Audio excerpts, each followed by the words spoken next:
கிறிஸ்துடைய சபை கள்ள மார்க்கம் என்றிருக்கிறது. ஆனால் இயேசு கிறிஸ்துவுடைய சபை அல்லேலூயா ஜீவ மார்க்கம். கரங்களை உயர்த்தி கர்த்தரை துதிங்க. ஜீவ மார்க்கத்தில் இருக்கிறீங்க நீங்க. ஆகவே நீங்கள் ஒவ்வொருவரும் ஆண்டவரை மேன்மைப்படுத்த வேண்டும், உயர்த்த வேண்டும். தேவனுடைய ராஜ்யம் உயர்த்தப்பட வேண்டும். அல்லேலூயா ஸ்தோத்திரம். தேவனுடைய ராஜ்யம் நமக்குள்ளே வந்திருக்கிறது, உங்களுக்குள்ளே இருக்கிறது. இந்த தேவனுடைய ராஜ்யத்தை மற்ற ஜனங்கள் காண வேண்டும். உங்களை பார்க்கும்போது, உங்களுடைய கிரியைகளை பார்க்கும்போது, உங்களுடைய நடவடிக்கைகளை பார்க்கும்போது தேவனுடைய ராஜ்யத்தை அவர்கள் காண வேண்டும். அல்லேலூயா. இன்றைக்கு ஏராளமான விசுவாசிகள் உலகத்தோடு கலந்திருக்கிறார்கள். எப்படி என்றால், ஏதாவது ஒரு ஃபங்க்ஷன் வந்தா, கல்யாணம் வந்தா, ஏதோ ஒரு வேலை வந்தால் உடனே ஞாயிற்றுக்கிழமையிலே போய்விடுவார்கள். ஆண்டவர் என்ன விரும்புகிறார்னா, ஞாயிற்றுக்கிழமை யாருடையது? கர்த்தருக்குரியது. ஓய்வு நாள் பழைய ஏற்பாட்டில் சனிக்கிழமை, புதிய ஏற்பாட்டில் இயேசு கிறிஸ்து உயிர்த்தெழுந்த நாள் ஞாயிற்றுக்கிழமை. அதெல்லாம் ஞாயிற்றுக்கிழமை நம்ம ஆராதிக்கிறோம். இது யாருடைய நாள்? கர்த்தருடைய நாள். இந்த நாளை நாம் நமக்காக பயன்படுத்துவதற்கு நமக்கு உரிமை கிடையாது. 9:30 மணிக்கு ஆராதனைன்னு சொன்னா 9:30 மணிக்கு எங்க இருக்கணும்? அதான் உண்மையான விசுவாசி. உண்மையான விசுவாசின்னா ஆராதனை 9:30 மணிக்குன்னா நீங்கள் 9:30 மணிக்கு இங்கே இருக்கணும். உண்மையான விசுவாசி. சும்மா கடமைக்காக அல்லது ஏதோ வேற வழி இல்லை போய் ஆகணுமே, மற்றவங்க எதுவும் கேட்பாங்களே, எதுவும் சொல்லுவாங்களே, பாஸ்டர் கேட்பாங்களே, இதுக்காக வருகிறவள் உண்டு. ஆனால் நீங்கள் தேவனுக்கு பிரியமான ஆராதனை செய்யணும். தேவனை என்ன செய்யணும்? கனப்படுத்த வேண்டும். அல்லேலூயா ஸ்தோத்திரம். என்னை கனம் பண்ணுகிறவர்களை நான் கனம் பண்ணுவேன் என்று கர்த்தர் சொல்லுகிறார். உண்மையாக தேவனுக்கு ஆராதனை செய்தால் முழு இருதயத்தோடும் எனக்கு ஆராதனை செய்யணும். முழு இருதயத்தோடு அன்பு கூற வேண்டும், முழு இருதயத்தோடு ஆராதனை செய்ய வேண்டும். உங்களுடைய ஜெபங்களை ஆண்டவர் அப்பொழுது கேட்பார். ஜெபத்துக்கு பதில் உண்டு. சில வேளைகளே ஜெபத்துக்கு பதில் இல்லாமல் போக காரணம் என்ன? முழு இருதயத்தோடு தேவனிடத்தில் அன்பு கூறவில்லை. பண ஆசை. இந்த கடைசி காலத்தில் விசுவாசிகளுக்கும் ஊழியக்காரர்களுக்கும் இன்றைக்கு ஏராளமான மக்கள் இல்லைன்னா பணத்துக்காக போய் அம்மா காலில் விழுந்து கிடப்பாங்களா? பணத்தை கொடுத்து சரி கட்டிட்டாங்க.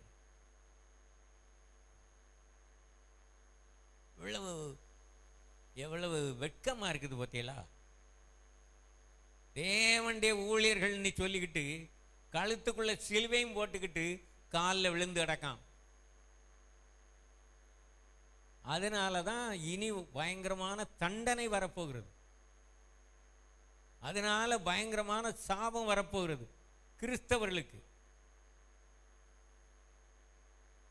பேர் கிறிஸ்தவர்களுக்கு, பாரம்பரிய கிறிஸ்தவர்களுக்கு, போலி கிறிஸ்தவர்களுக்கு. ஆனால் உண்மை உள்ள விசுவாசிகள் அவர்களை யாரும் ஒன்றும் செய்ய முடியாது. சாத்தான் அவர்களை அசைக்க முடியாது. நீங்கள் சத்தியத்தில் நடந்தா நீங்கள் யாருக்கும் பயப்பட வேண்டிய அவசியம் இல்லை. சாத்தான் உங்களை தொட முடியாது, சாத்தான் உங்களை நெருங்க முடியாது. அல்லேலூயா. உடன்படிக்கைக்கு துரோகிகளாக இருக்கிறவளை சாத்தான் என்ன செய்வான்? கள்ள மார்க்கத்தில் கொண்டு சேர்த்துவான். கள்ள மார்க்கம்னா எது? அந்தி கிறிஸ்துடைய சபை. சபையை விட்டு ஒருத்தன் பின்வாங்கிட்டான்னா உடனே அந்தி கிறிஸ்துடைய சபையில் போய் சேர்ந்துடுறான். அந்தி கிறிஸ்து காத்துக்கிட்டு இருக்கான். ஆனா சத்தியத்தில் நடந்தா இயேசு கிறிஸ்து உங்களோடு இருந்து உங்களை பாதுகாப்பார். தேவனால் பிறந்தேவனும் பாவம் செய்யான். அல்லேலூயா. பொல்லாங்கன் அவனை தொடான், அவன் தன்னை காக்கிறான். அல்லேலூயா. தேவனுடைய வித்து அவனுக்குள் தரித்திருக்கிறது. நீங்கள் பாவம் செய்ய முடியாது, தேவனை விட்டு விலக முடியாது, தேவனுடைய கட்டளை மீறி நடக்க முடியாது. ஆராதனை விட முடியாது. ஞாயிற்றுக்கிழமை ஆராதனை அலட்சியம் பண்ண முடியாது. அல்லேலூயா, ஸ்தோத்திரம். சிலருக்கு கீழ்ப்படியாம போனாலும் ஒன்றும் நடக்கலம்பாங்க. எனக்கு ஒன்றும் நடக்கலையே, அப்படி நல்லாத்தானே இருக்கேன். நீ நல்லாத்தான் இருப்பான். சிலர் தப்பு பண்ணால் உடனே தண்டனை கிடைக்கும். நல்லா கவனிச்சிடுங்க, விசுவாசிகள் தப்பு பண்ணால் உடனே தண்டனை கிடைக்கும்.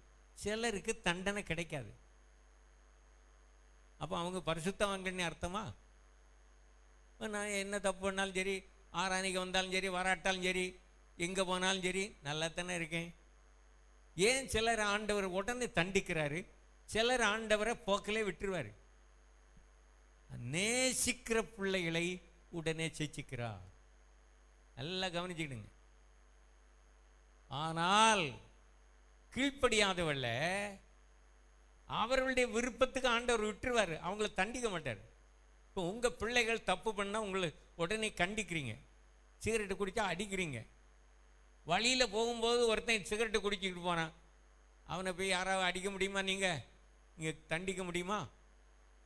அவன் குடிச்சிட்டு போவான். இது மாதிரி ஆண்டவர் அவருடைய சொந்த பிள்ளைகள் தவறு செய்யும் போது அவளை தண்டிக்கிறார், கண்டிக்கிறார், சிச்சிக்கிறார்.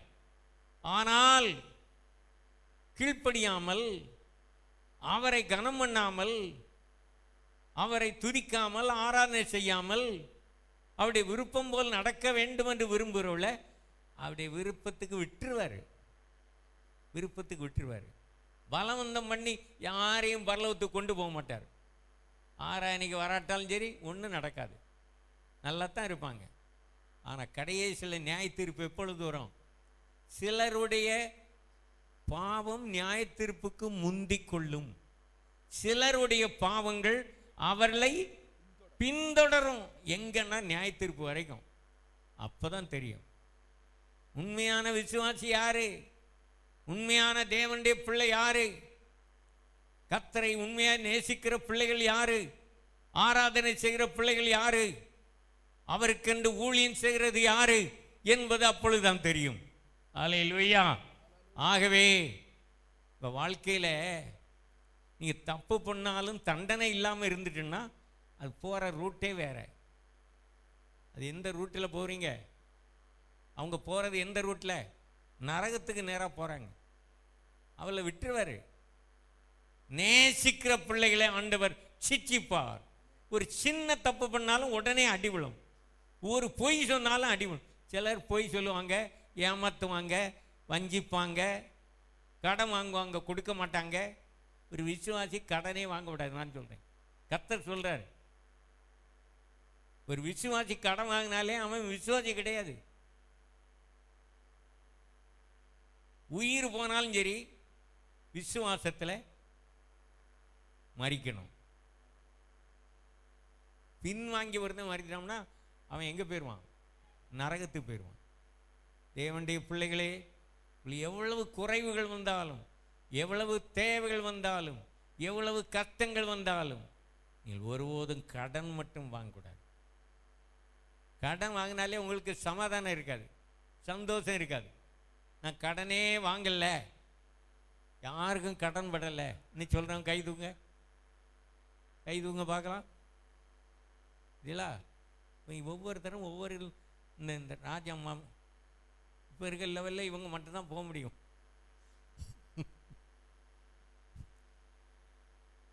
நீ எல்லாம் கடன் வாங்கிங்களா? ஒரு கை தூக்க சொன்னா என்ன? கையில் என்ன வாதமா? இல்லை, கை தூக்கிட மாட்டாங்க. கையில் ஒரு புடி இருக்கு. நீ கடன் பட்டிருக்கியா? ஒரு ஏன்டா கை தூக்கலை? நீ கடன் பட்டியா? நீ ஒரு மாதிரி முழிக்கா? கடன் வாங்கினா பரலோக ராஜ்யத்துக்கு போக முடியாது, இங்கே தான் இருக்கணும், வருகையில் போக முடியாது. உயிரே போனாலும் சரியா தீர்மானம் பண்ணுங்க, நான் கடன் வாங்க மாட்டேன், கடன் வாங்க மாட்டேன். அல்லேலூயா.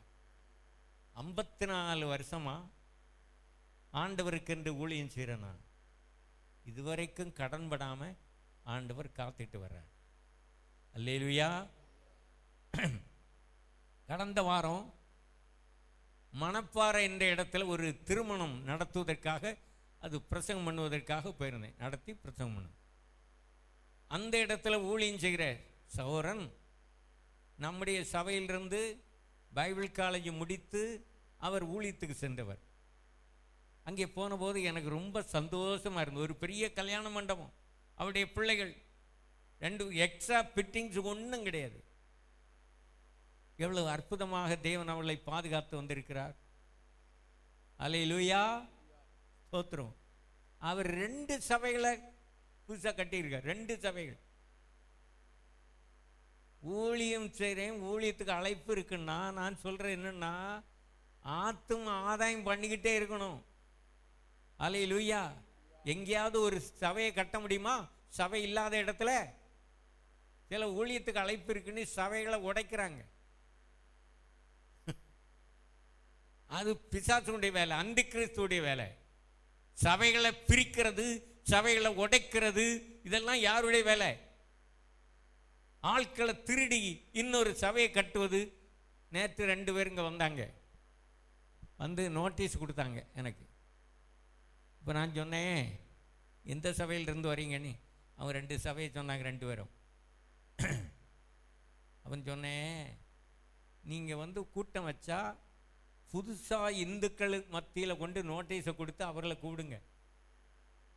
இங்கே சபையில் கொண்டு வந்து, நான் ஏற்கனவே அங்கே அந்த பரீட்சை நடந்து சிறு பிள்ளைகளுக்கு, நம்ம செக்ஷன் ஊழியர்களுடைய பிள்ளைகளுக்கு பரீட்சை நடந்து அதை பார்த்துக்கிட்டு இருந்தேன். நான் அங்கே இருப்பேன்னு அவங்க எதிர்பார்க்கல. அப்புறம் கேட்டால் நம்ம சபையில் உள்ளவர்களுக்கு நோட்டீஸ் கொடுத்து அந்த கூட்டத்துக்கு கூடுறக்காங்க நான் தொலைச்சி விட போகிறேன். இங்கே உண்டு விசுவாசிகளுக்கு அவங்களுக்கு கூட்டம். நீங்கள் இந்துக்கள் மத்தியில் கொண்டு நோட்டீஸ் கொடுத்து அவர்களை நீங்கள் வரவழைத்து அவர்களுக்கு பிரசங்கம் பண்ணணும். விசுவாசிகளை சபையிலிருந்து பிரிக்கிற வேலையா? எத்தனை பேர் இப்படி எழும்பியிருக்கீங்க? ஓடி போயிருங்கன்ட்டேன். அவர்கள் நல்ல உபதேசம் கொடுத்து அனுப்புனேன். வாழ்க்கையில் நீங்கள் யாரையாவது மற்ற சபையிலிருந்து திருடிட்டீங்கன்னா நீங்கள் பரலோகத்துக்கு போக முடியாது. உங்கள் போதகருக்கும் போய் இதை சொல்லுங்க. ஏற்கனவே சிலர் திருடி இருக்காங்க, அதை திருப்பி செலுத்த விட்டால் பரலோகத்துக்கு போக முடியாது, சொல்லிருங்கன்னு. விசுவாசிகள் ரொம்ப கவனமாக இருங்க. அல்லேலூயா. உங்களுக்கு இப்படிப்பட்ட சோதனைகள் வரும் பொழுது சபையிலே உண்மையாயிருங்கள், உறுதியாயிருங்கள். நீங்கள் அறிந்த சத்தியத்தில் உண்மையாயிருங்கள். அல்லேலூயா. உடன்படிக்கைக்கு துரோகிகளாக இருக்கிறவளை இச்சக பேச்சினாலே அநேகரை கள்ள மார்க்கத்தில் கொண்டு சேர்ப்பான். அது அந்தி கிறிஸ்துடைய சபை. இயேசு கிறிஸ்துடைய சபையில கடைசி வரைக்கும் நீங்க உண்மையா இருக்கணும். ஒரு வரையை மட்டும் உங்களை யாராலும் அசைக்க முடியாது. அல்லேலூயா. அப்படி இருப்பீங்களா? அப்படி இருப்பீங்களா? ஸ்தோத்திரம். இனி வரும் காலம் கொடிய காலம். அல்லேலூயா. நோவாவின் காலத்தில் எப்படி நடந்ததோ அப்படியே மனுஷமாரம் வரும் காலத்தில் நடக்கும். நமக்கு தெரியும் அல்லவா? 8 பேர் மட்டும் காக்கப்பட்டாங்க. மற்றவர்கள் எல்லாரும் ஜலப்பிரளயத்தில் அழிந்து போனார்கள். மனுஷமாரம் வருங்காலத்தில் அப்படி நடக்கும். ஜலப்பிரளயம் வந்து அனைவரையும் வாரிக்கொண்டு போக மட்டும் அவர்கள் உணராதிருந்தார்கள். கடைசி காலத்துக்குரிய அடையாளம் என்ன? உணர்வில்லாமல் இருப்பாங்க. எவ்வளவு பிரசங்கத்தை கேட்டாலும் இதெல்லாம் நமக்கு தெரியுமே, எல்லாம் நமக்கு தெரியுமே, நான் கேட்காத பிரசங்கமா? இதுதான் உணர்வில்லாத நிலைமை. உணர்வுள்ளவன்னா, ஆண்டவரே இன்றைக்கு என்னோடு பேசணும், எனக்கு ஒரு செய்தியை தாரும், இந்த வாஞ்சியோடு கீழ்ப்படிய ஆயத்தமா. அவன் உணர்வுள்ள விசுவாசி. அவனைத்தான் கர்த்தர் ஆசீர்வதிக்கிறார். எல்லாமே எனக்கு தெரியுமே, நான் கேட்காத பிரசங்கமா அப்படின்னு நினச்சிக்கிட்டு இருந்தீங்கன்னா உணர்வித்த இருதயம். பிசாசு உன்னை வஞ்சித்து வைத்திருக்கிறான், உன்னை மோசம் போக்கி வைத்திருக்கிறான்.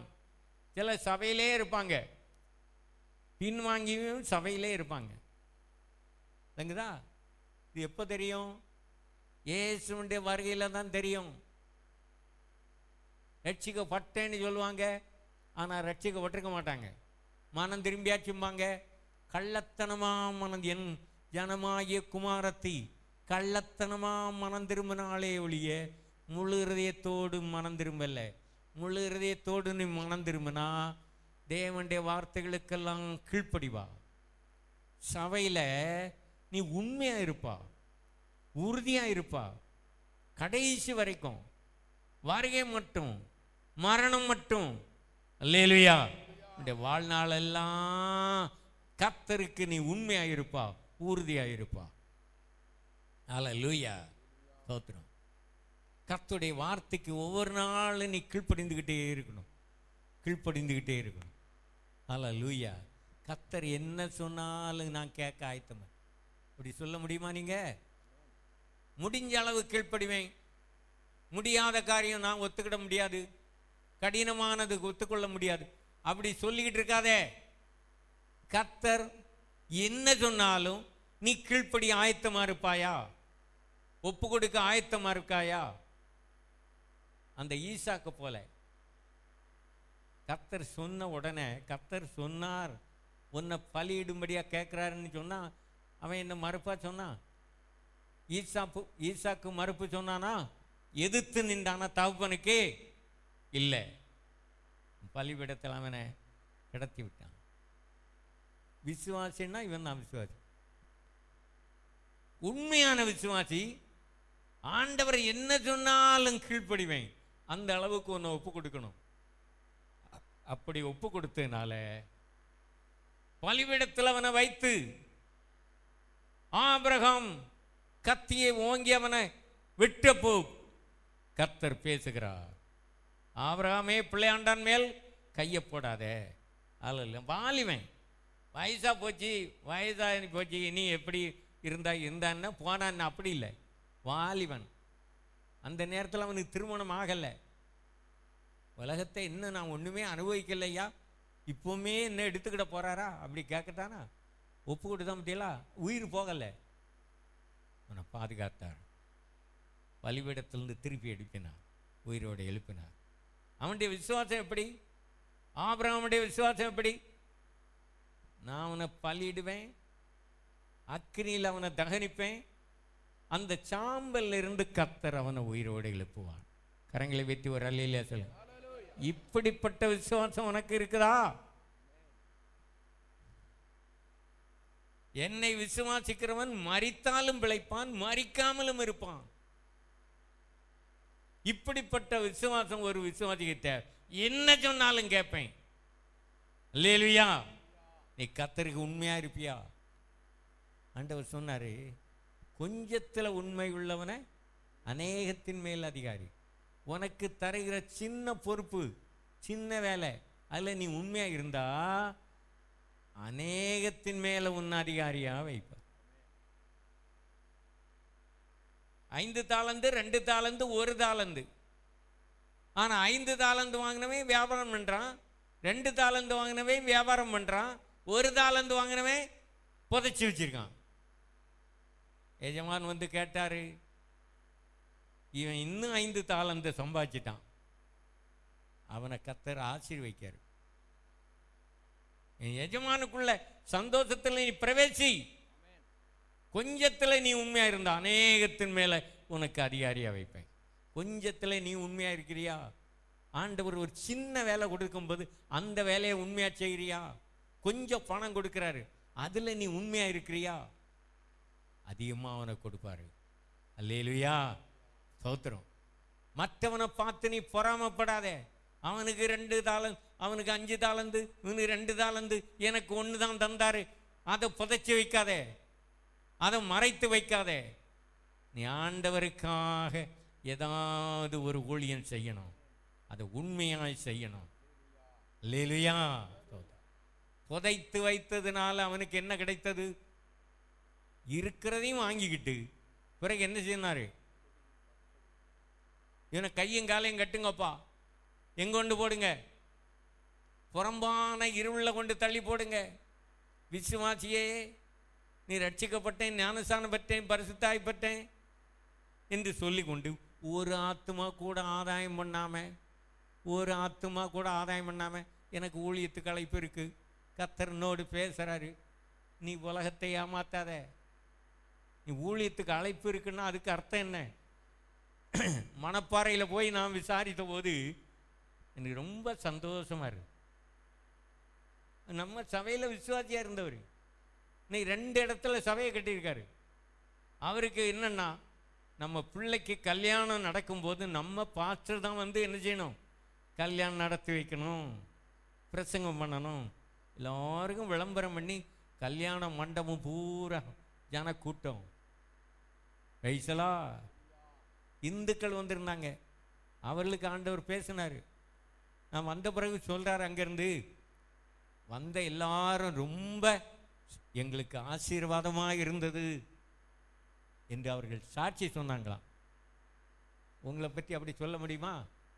இங்கேருந்து அநேகர் ஊழியத்துக்கு போனாங்க, ஊழியத்துக்கு அழைப்பு இருக்குன்னாங்க. ஆனால் எல்லாரும் ஊழியம் செய்கிறாங்களா? ஆத்தும் ஆதாயம் பண்ணுறாங்களா? அடுத்த சபையை கொள்ளையடிக்காங்களா? எங்க பணம் கிடைக்குன்னு பணம் கிடை ஒரே ஒருவன் ஊழியத்துக்கு நீ போனவன் 3 இடத்துல ஏமாத்தி ரூபா வாங்கிட்டு இருக்கான். எத்தனை இடத்துல? 3 பேர் இடத்துல பொய் சொல்லி ஏமாத்தி 3 இடத்துல ரூபா வாங்கிட்டு இருக்கான். ஆனா ஊழியம் செய்கிறேன்னு சொல்றான். இவனை கொண்டு என்ன செய்ய? இப்படி அநேகர் ஊழியம் செய்கிறேன்னு உலகத்தை ஏமாத்திக்கிட்டு இருக்காங்க. தேவனுடைய பிள்ளைகளே, ஆத்துமாதாயம் பண்ணி சபையில் கொண்டு வா, உனக்கு பிரதிபலம் கிடைக்கும். ஒரு ஆத்துமாவும் ஆதாயம் பண்ணாம எனக்கு ஒரு பொறுப்பும் தரல, எனக்கு ஒரு ஊழியமும் இல்லை என்று சொல்லாத. பொறுப்பை கொடுக்கிறது யாரு? கர்த்தர். ஊழியம் கொடுக்கிறது யாரு? தாளந்த கொடுத்தது யாரு? கர்த்தர். அல்லேலூயா. அவன் தானா வரும், உனக்கு பொறுப்பு. ஊழியம் தானா வரும். நான் ஊழியத்துக்கு அழைத்தப்பட்ட போது ஜெபம் பண்ணி கொண்டிருந்தேன்.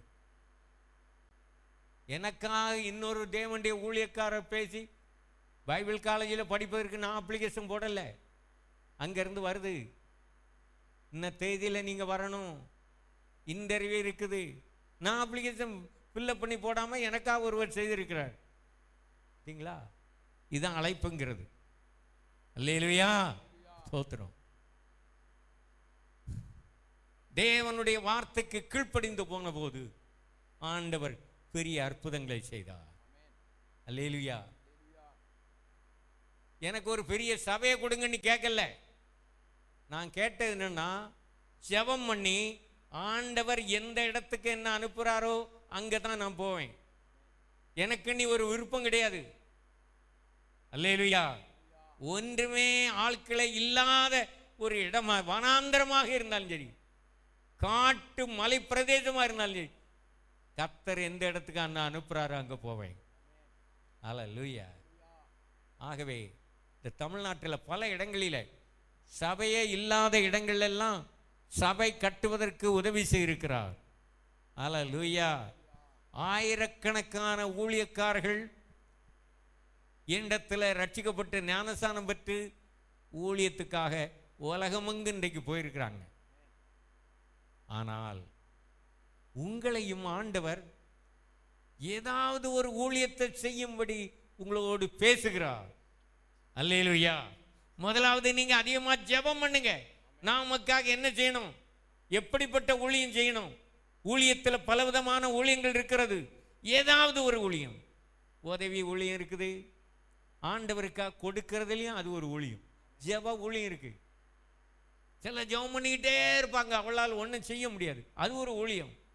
லூக்கா 8:3 ஆஸ்திகளால் அவருக்கு ஊழியம் செய்து கொண்டு வந்த ஸ்திரீகள் அவரோடு இருந்தார்கள். எப்படி ஊழியம் செய்தாங்க? ஆஸ்திகளால் ஊழியம் செய்தாங்க. தங்களுக்கு இருந்த ஆஸ்திகளை எல்லாம் விற்று இயேசு கிறிஸ்து சென்ற இடமெல்லாம் சென்று இவர்கள் கொடுக்க ஆரம்பித்தார்கள். தேவன் அவர்களை எல்லாம் ஆசீர்வதித்தார். அல்லேலூயா. சில என்ன நினைக்கிறாங்கன்னா, நான் ஊழியத்துக்கு வந்தா பாஸ்டரானா எனக்கு எவ்வளவு சம்பளம் கிடைக்கும், எவ்வளவு உதவி கிடைக்கும், அப்படி கேட்குறாங்க. எவ்வளவு வருமானம் வரும் அந்த சபையில்? அன்னைக்கு ஊழியர் கேட்குற கேள்விகள். இப்படிப்பட்டவர்கள் ஊழியம் செய்வார்களா? செய்ய மாட்டாங்க. ஊழியத்துக்கு அழைப்பில்லாதவர்கள். ஆகவே கர்த்தர் உன்னை ஊழியத்துக்கு அழைக்க வேண்டுமானால் முதலாவது அதற்குரிய முத்திரை என்னவென்றால் ஆத்தும ஆதாயம் பண்ணிக்கிட்டே இருக்கணும். ஆத்துமாக்களை ஆதாயம் பண்ணுறவன் ஞானம் உள்ளவர். அல்லேலூயா. நீ ஆண்டவருக்காக ஏதாவது ஒரு ஊழியத்தும் ஏதாவது ஒரு வகையில் ஆத்தும ஆதாயம் பண்ணிக்கிட்டு நற்கிரியை செய்கிட்டு ஜெபம் பண்ணு, துண்டு பிரதிகளை கொடு, வீடுகளை சந்தி, கிராமத்தில் போய் ஊழியம் செய்யி, சுவிசேஷத்தை பிரசங்கம் பண்ணு. அல்லேலூயா. ஏதாவது ஒரு ஊழியத்தை செய்யி. அப்போ ஆண்டவர் என்ன செய்வார்? நீ கேட்க வேண்டாம், அவரே உனக்கு கொடுப்பாரு.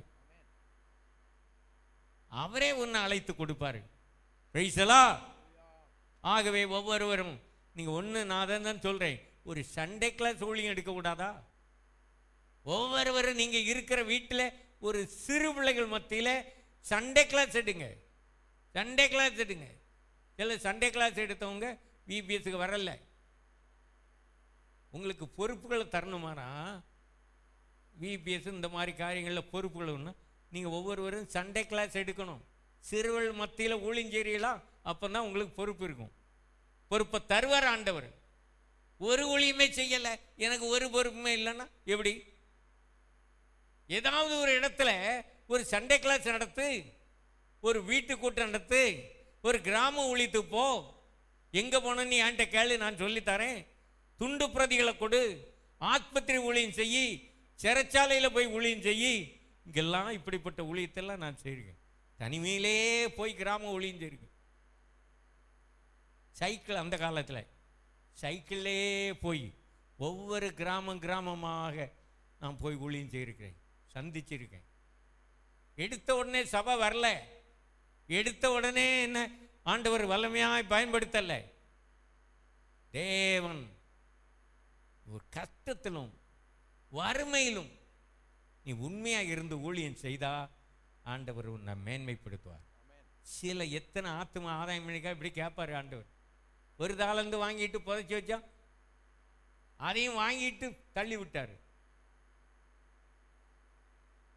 உனக்கு கொடுத்த தாளந்தை நீ விருத்தி பண்ணணும். உனக்கு கொடுத்த திறமைய நீ விருத்தி பண்ணணும், அதை பயன்படுத்தணும். உனக்கு இருக்கிற பலத்தை வச்சிட்டு அப்படியே தூங்கிட்டு இருக்காத, அதை பயன்படுத்து. ஏதாவது ஒரு ஊழியத்தை செய்ய. கிதியோனை பார்த்து ஆண்டவர் சொன்னார், உனக்கு இருக்கிற இந்த பலத்தோடே நான் பலவீனம் என்னால் முடியாது என்று சொல்லலை, சொன்னான் முதல்ல. ஆனால் கர்த்தர் சொன்னாரு, உனக்கு இருக்கிற இந்த பலத்தோடு நீ புறப்பட்டு போ. கீழ்ப்படிந்து போன போது தேவன் அவனை ஆவினால் நிரப்பினார். அல்லேலூயா. யார் யார் தேவனுடைய வார்த்தைக்கு கட்டளைக்கு கீழ்ப்படுகிறார்களோ அவர்களை தேவன் பயன்படுத்துவார்.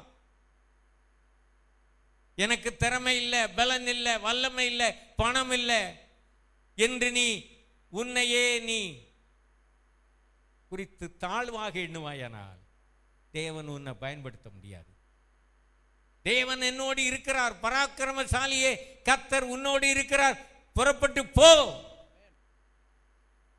நீ இருக்கிற இடத்துல ஏதாவது ஒரு சிறிய ஊழியத்தை செய். உன்னுடைய வீட்டிலே ஒரு ஜெபத்தை வை, ஒரு சண்டே கிளாஸ் ஆரம்பி, ஒரு கிராமத்தில் போய் ஏதாவது ஒரு ஊழியத்தை செய். அல்லேலூயா. எப்படி ஆயிலும் நீ சிலரை ஆயிலும் நீ ஆத்துமாக்களை ஆதாயம் பண்ணி சபையில் கொண்டு வரணும். ஆத்தும ஆதாயம் பண்ணி எங்கேயா கொண்டு போயிடக்கூடாது. சில ஆத்தும ஆதாயம் பண்ணுறாங்க, பண்ணி எங்கேயாவது போ, நீ அநாத பிள்ளைகள் மாதிரி அனுப்பிடுறாங்க. ரட்சிக்கப்படுவர்களை கர்த்தர் எங்கே கொண்டு வரணும்? சபையில் கொண்டு வந்து சேர்த்தா. நீ சபைக்கு உண்மையா இருக்கிறியா? நீ ரட்சிக்கப்பட்ட நீ சொல்லலாம், ஞானஸ்நானம் பெற்ற நீ சொல்லலாம். இந்த சபைக்கு நீ உண்மையா இருக்கிறியா? கர்த்தர் உன்னை உயர்த்துவார். அப்படிப்பட்டவர்களுக்கு வரங்களை கொடுப்பார், வல்லமே கொடுப்பார். சபைக்கு ஆண்டவர் உன்னை வைத்திருக்கிற சபையிலே நீ உண்மையாக உத்தரவாதமாக இருந்தால் உன்னை உயர்த்துவார், உன்னை பயன்படுத்துவார். உனக்கு வரங்களை தந்து வல்லமையாக ஆண்டவர் உன்னை பயன்படுத்துவார். ஆனா சபைக்கு நீ உண்மை இல்லைன்னா ஒருபோதும் ஆண்டவர் உன்னை பயன்படுத்த முடியாது. இருக்கிறதையும் இழந்துருவான். ஒரு தாளந்த வாங்கினவன் என்ன செய்தான்? அதை இழந்து போயிட்டான். இழந்து போனா போட்டுன்னு இல்லை, அவனை கொண்டு போய் எங்க தள்ளுங்க?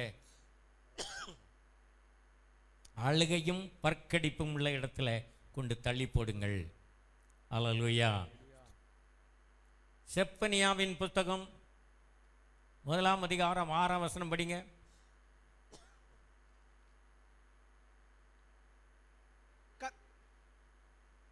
கர்த்தரை விட்டு பின்வாங்குகிறவர்களையும் கர்த்தரை தேடாமலும் அவரை குறித்து விசாரியாமலும் இருக்கிறவர்களையும் இவ்விடத்தில் இராதபடிக்கு சங்காரம் பண்ணுவேன். கர்த்தரை தேடாமல் கர்த்தரை விசாரிக்காமல் நிர்விசாரமாயிருந்தால், செயல்படாமல் இருந்தால் அவர்களை ஆண்டவர் என்ன செய்வார்? இவ்விடத்தில் இராதபடி சங்காரம் பண்ணுவார். பிரயோஜனம் இல்லாதவர்கள். அவனை பற்றி சொல்லிக்கு, பிரயோஜனம் இல்லாத இந்த ஊழியக்காரனை கையுங்காலையும் கட்டி அழுகையும் பற்கடிப்பும் உள்ள இடத்துல கொண்டு போங்க. ஆண்டவர் சொல்ல சங்காரம் பண்ணிடும். ஏன் சிலர் சொல்லாம சபையை விட்டு போயிடுறாங்க? அவளை நீ போன்னு சொல்ல வேண்டாம், தானா போயிடுறாங்க. ஏன்? அதான் கர்த்தரை சங்காரம் பண்ற. நீதிமானுடைய சபையில துன்மார்க்கன் நில நிற்க மாட்டான். நீதிமான்களுடைய சபையில துன்மார்க்கன் நிலைத்திருக்க மாட்டான். கொஞ்ச நாள் இருப்பான், அதுக்கப்புறம் சோதனை ஒத்திரம் வந்த உடனே பின்வாங்கிடுவான், எங்கேயாவது போயிடுவான். அதான் ஏதாவது சலுகை கிடைக்குதா, ஏதாவது பணம் கிடைக்குதா, இப்படி பார்த்து அவன் போயிடுவான். ஆனால் உண்மை உள்ளவர்கள் அவர்கள் கடைசி வரைக்கும் என்ன செய்வாங்க? நிலைத்திருப்பார்கள். நீ மரணம் வரையும் உண்மையாயிரு, அப்பொழுது கர்த்தர் என்ன செய்வாரு? ஜீவ கிரீடத்தை தருவார். அல்லேலூயா. வெளிப்படுத்தின விசேஷம் 2 அதிகாரம் 13 வசனம் படிங்க.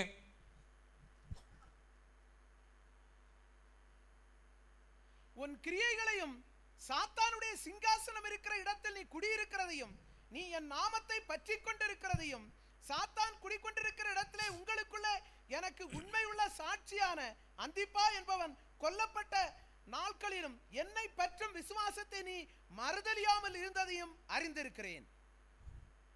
என்னை பற்றும் விசுவாசத்தை நீ மறுதலியாமல் இருந்ததை நான் அறிந்திருக்கிறேன்.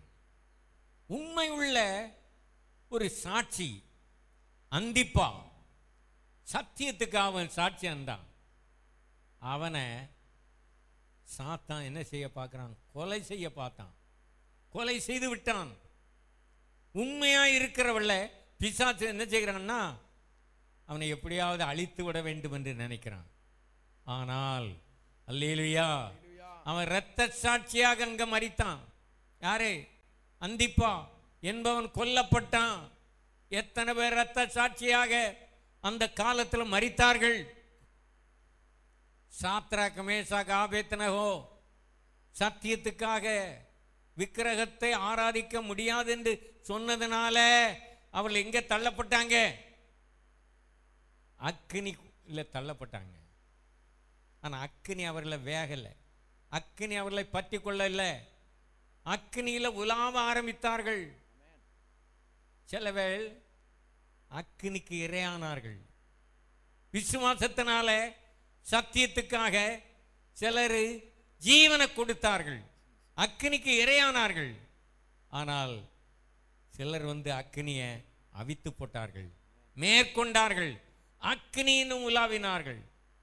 உபத்திரம் வரும்போது, பாடுகள் வரும் பொழுது, எதிர்ப்புகள் வரும் பொழுது, தடைகள் வரும் பொழுது நீ கர்த்தருக்கு உண்மையா இருப்பியா? கர்த்தரை உண்மையாய் சேவிப்பாயா? நீ மரணவரையும் உண்மையாயிரு, அப்பொழுது உனக்கு என்ன தருவேன்? ஜீவ கிரீடத்தை தருவேன் என்று கர்த்தர் சொல்றாரு. அல்லேலூயா. இன்றைக்கு அநேகர் இந்த உலகத்தில் ஆஸ்தியை சேர்க்கணும், பணத்தை சம்பாதிக்கணும் என்று விரும்புகிறவர்கள், சத்தியத்தை மறுதலித்து இயேசுவை விட்டு பின்வாங்கி போனவர்கள், ஆபகூப்பு 2 அதிகாரம் 13ஆம் வசனத்தில் அவர்கள் அக்கினிக்கு இரையாக உழைக்கிறார்கள். வாசிங்க 2:13.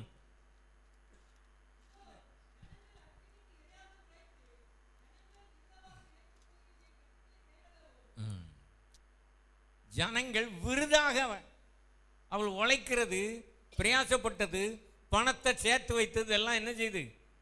அக்கினிக்கு இரையாக போகுது. இன்னைக்கு சொன்னால் ஏற்றுக்கிட மாட்டாங்க.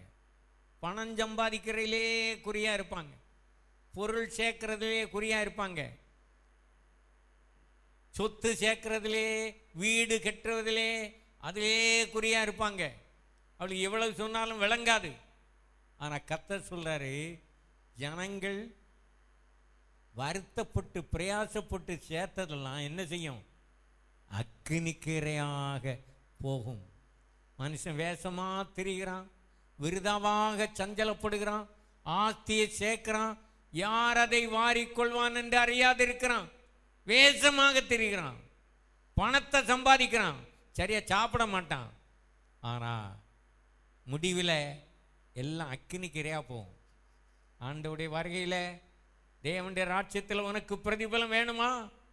இந்த உலகத்தில் ஜீவிக்கிற நாட்களிலே நீ ஆண்டவருக்காக ஏதாவது ஆத்தும ஆதாயம் பண்ணணும், நற்கிரியை செய்யணும், ஊழியம் செய்யணும். அல்லேலூயா. தேவனுடைய ராஜ்யத்தில் பொக்கிஷம் சேர்க்கணும். அப்போதான் தேவனுடைய ராஜ்யத்தில் போய் நீ சந்தோஷமா சிங்காசனத்தில் உட்கார முடியும். தேவனுடைய ராஜ்யத்தில், பரலோக ராஜ்யத்தில் பொக்கிஷத்தை சேர்த்து வையுங்கள். இந்த உலகத்தில் உங்களுக்கு பணத்தை சம்பாதிக்க முடியாமல் இருக்கலாம். ஆனால் தேவனுடைய ராஜ்யத்திலே வருகையிலே போகும்போது, வருகையிலே எடுத்துக்கொள்ளப்பட்ட பிற்பாடு அவரோடு கூட சிங்காசனத்தில் உட்கார வேண்டுமானா இன்றைக்கு நீ ஆண்டவருக்காக பாடுபடுவாயா? சத்தியத்தை விட்டு விலகி போவாயா? மற்ற ஜனங்களை பார்த்து பின்வாங்கி போவாயா? உலகத்துக்கு ஒத்த வேஷம் தரிப்பாயா? சத்தியத்துக்காக நீ சாட்சியாக நிற்பாயா? இந்த உலகத்தில் நீதியே இல்லை. நான் பார்க்கிறோம், நியாயாசனத்தில் அநீதியை கண்டேன். பிரசங்கி சொல்றான், நியாயாசனத்தில் அநீதியை கண்டேன். சோத்திரம். நியாய வாசிங்க, பிரசங்கி 3:16-17 படிங்க.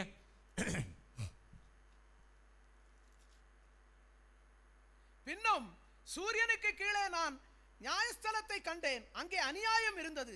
நீதி ஸ்தலத்தையும் கண்டேன், அங்கே அநீதி இருந்தது. சகல எண்ணங்களையும் சகல செய்கைகளையும் நியாயம் தீர்க்கும் காலம் இனி இருக்கிறபடியால் சன்மார்க்கனையும் துன்மார்க்கனையும் தேவன் நியாயம் தீர்ப்பார் என்று என் உள்ளத்தில் எண்ணினேன். நியாயாசனத்தை பார்க்கும்போது அங்கே அநீதியை கண்டேன். இன்றைக்கு நீதிமன்றங்களில் போய் பார்த்தா அங்கே நீதியை காண முடியாது. நீதிபதிகள் நியாயத்தை புரட்டுகிறது, லஞ்சம் வாங்கி கொண்டு அநீதியான வார்த்தைகளை சொல்வது,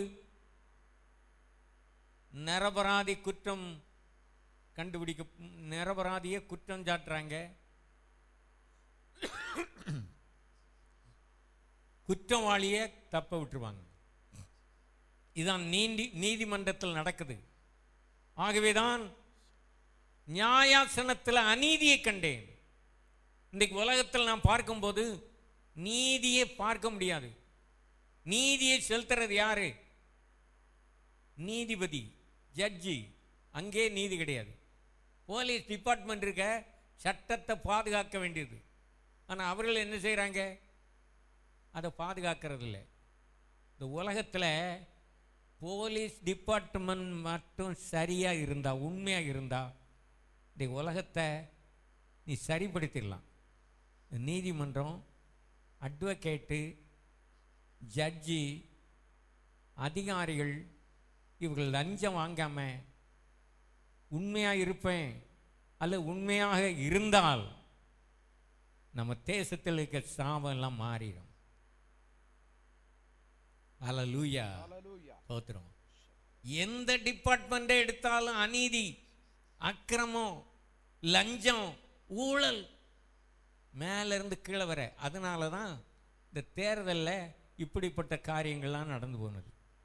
தேர்தல் அதிகாரி பார்க்குறான், அவரே சொல்கிறாரு, பணத்தை கொடுத்தாங்க, பணம் பட்டுவாடா செய்தாங்க.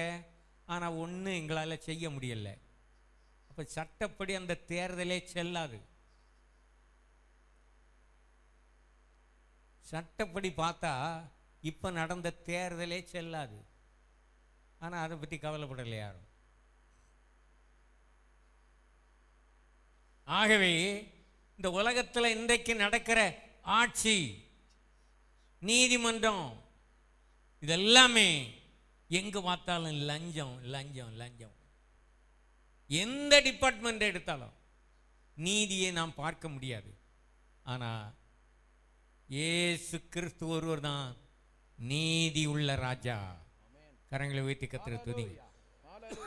நீதியாக இந்த உலகத்தை ஆளுகை செய்ய அவர் வரப்போகிறார். ஏசாயா 32 அவருடைய வரவை நாம் எதிர்நோக்கி இருக்கணும். இந்த உலகத்தில் அவர் நியாயம் செய்வார், இவர் நியாயம் செய்வார் என்று நாம் எதிர்பார்க்க கூடாது. இயேசு கிறிஸ்து ஒருவரே நீதி உள்ள நியாயாதிபதி, நீதி உள்ள நியாயாதிபதி. அவரிடத்தில் நம்முடைய பிரச்சனைகளை சொல்லணும். உனக்கு ஒரு கஷ்டம், ஒரு பாதிப்பு, ஒரு ஏதாவது ஒரு தேவை, என்ன செய்யணும்? லூக்கா 18ஆம் அதிகாரம் 7-8 வசனங்களை படித்தா, தேவன் தம்மை நோக்கி இரவும் பகலும் கூப்பிடுவருடைய விஷயத்தில் நீடிய பொறுமை உள்ளவராயிருந்து நியாயம் செய்யாமல் இருப்பாரோ? நியாயம் செய்கிறது யாரு? நீதி உள்ள நியாயாதிபதி இயேசு கிறிஸ்து சீக்கிரத்தில் நியாயம் செய்வார். நீடிய பொறுமை உள்ளவராயிருந்து சீக்கிரத்தில் நியாயம் செய்வார். உங்களுக்கு ஒரு பாதிப்பு வரும்போது, அநீதியான காரியங்கள் நடக்கும்போது, நீதி உள்ள நியாயாதிபதியாகி இயேசு கிறிஸ்துவிடத்துல நீங்க விண்ணப்பம் பண்ணணும், ஜெபம் பண்ணணும், விசுவாசத்தோடு ஜெபம் பண்ணணும். அப்பொழுது அல்லேலூயா, தேவன் தம்மை நோக்கி கூப்பிடுவருடைய விஷயத்தில், இரவும் பகலும் தம்மை நோக்கி கூப்பிடுவருடைய விஷயத்தில் நீடிய பொறுமை உள்ளவராயிருந்து நியாயம் செய்யாமல் இருப்பாரோ? சீக்கிரத்தில் நியாயம் செய்வார். கரங்களை வைத்து கர்த்தரை துதி. ஒவ்வொரு காரியத்திலும் உங்களுக்கு என்ன பிரச்சனை, என்ன தேவை, என்ன கஷ்டம், இந்த உலகத்தில் நீதி நிலைநாட்டப்படவில்லையா? நியாயமான காரியங்கள் உங்களுக்கு கிடைக்கவில்லையா? ஆனால் இயேசு கிறிஸ்து ஒருவரே நீதி உள்ள நியாயாதிபதியாக இருந்து இரக்கம் செய்வார். உங்களுடைய பிரச்சனைகளுக்கு சரியான பரிகாரம் செய்யக்கூடிய ஒரு தேவன். அல்லேலூயா. இந்த உலகத்தில் நீங்கள் செய்கிற நன்மைக்கு பதில் தீமை, நன்மைக்கு பதில் தீமை தான் கிடைக்கும். ஆனால் இயேசு கிறிஸ்து ஒருவரே தான் நன்மை செய்கிற தேவன். அல்லேலூயா. ஏற்ற வேளையிலே சகாயம் செய்யக்கூடிய ஒரு தேவன் உண்டானால் அவர் தான் கர்த்தராகிய இயேசு கிறிஸ்து. அல்லேலூயா. ஸ்தோத்திரம். ஒவ்வொரு காரியத்திலும் கர்த்தரை நோக்கி பார்க்கணும். எசேக்கியா ராஜா ஆளுகை செய்து வந்த காலத்தில் அசீரியர்கள் அவனுக்கு விரோதமாக படையெடுத்து வந்தார்கள். அநியாயமாக அவனை குற்றம் சாட்டினார்கள், குறை சொன்னார்கள். ஜீவன் உள்ள தேவன் மேல் நீ வைத்திருக்கிற நம்பிக்கை என்ன? நீ தேவனை நம்புகிற நம்பிக்கை என்ன? உன்னை ரட்சிக்காது, அந்த தேவன் உன்னை காப்பாற்ற முடியாது என்று பரியாசம் பண்ணினார்கள். அந்த சனகரிப்பு நிந்தித்தான். ஆனா எசேக்கியா என்ன செய்தான்? ஏசாயா தீர்க்கதரிசியிடத்தில் சொல்லிவிட்டு தேவாலயத்தில் வந்து ஜெபம் பண்ணினார்கள். நீ ஜெபம் பண்ணியா என்னைக்காவது? அப்படி யார் எனக்கு ஜெபம் பண்ணுவா, யார் எனக்கு வெளிப்படுத்தல் சொல்லுவா, யார் எனக்கு தீர்க்கதரிசனம் சொல்லுவான்னு அலையாதே. தேவனுடைய சமூகத்தில் வந்து கண்ணீரோடு விண்ணப்பம் பண்ணுவாயானால், அல்லேலூயா. எசேக்கியா ராஜாவும் ஏசாயா தீர்க்கதரிசியும் அவர்கள் தேவாலயத்தில் வந்து ஜெபம் பண்ணின போது ஆண்டவர் அந்த ஜெபத்தை கேட்டார். ஜெபத்தை கேட்டது மாத்திரமல்ல, அன்றைக்கு ராத்திரியில ஒரு அற்புதம் நடந்தது. தேவன் அந்த ஜெபத்துக்கு பதிலாக அசீரியருடைய பாளையத்திலே ஒரே ஒரு தேவதூதனை தேவன் அனுப்பினார். ஜெபத்துக்கு பதில் வருகிறது. ஒரே ஒரு தேவதூதன் அசீரியருடைய பாளையத்தில் 1,85,000 பேரை சங்காரம் பண்ணினார். ஒரு தேவதூதன். அல்லேலூயா. நம்முடைய தேவன் எவ்வளவு வல்லமையுள்ள தேவன் என்பதை நாம் அறிந்திருக்கணும். ஜெபத்தின் மூலமாக நீங்கள் அறிந்து கொள்ளலாம். விசுவாசத்தோடு ஒவ்வொரு காரியத்துக்கும் விண்ணப்பம் பண்ணினால் ஆண்டவர் ஏற்ற வழியிலே சகாயம் பண்ணுவார். வெளியில காலையில் வந்து பார்க்கும்போது எல்லாம் செத்த பணமாக கிடக்கு. எத்தனை பணங்கள், எத்தனை பேர் செத்து கிடக்கான்? 1,85,000 பேரை ஒரே தேவதூதன் சங்காரம் பண்ணிட்டான். அவ்வளவு பெரிய தேவனாக்கும் நம்முடைய தேவன். தேவன் ஒரு தூதனைத்தான் அனுப்பினார். ஒரு தூதனுக்கு அவ்வளவு வல்லமை. எத்தனை கோடிக்கணக்கான தூதர்கள் இருக்கிறாங்க. ஒவ்வொரு தேவனுடைய பிள்ளைகளையும் பாதுகாக்க 2 தூதர்களை தேவன் அனுப்புகிறார். அல்லேலூயா. பணிவிடை செய்ய தூதரை அனுப்புகிறார். உனக்கு விரோதமாக மனிதர்கள் எழும்பும் போது உன்னை பாதுகாக்கும்படியாக ஒரு தேவதூதனை அனுப்புகிறார். அல்லேலூயா.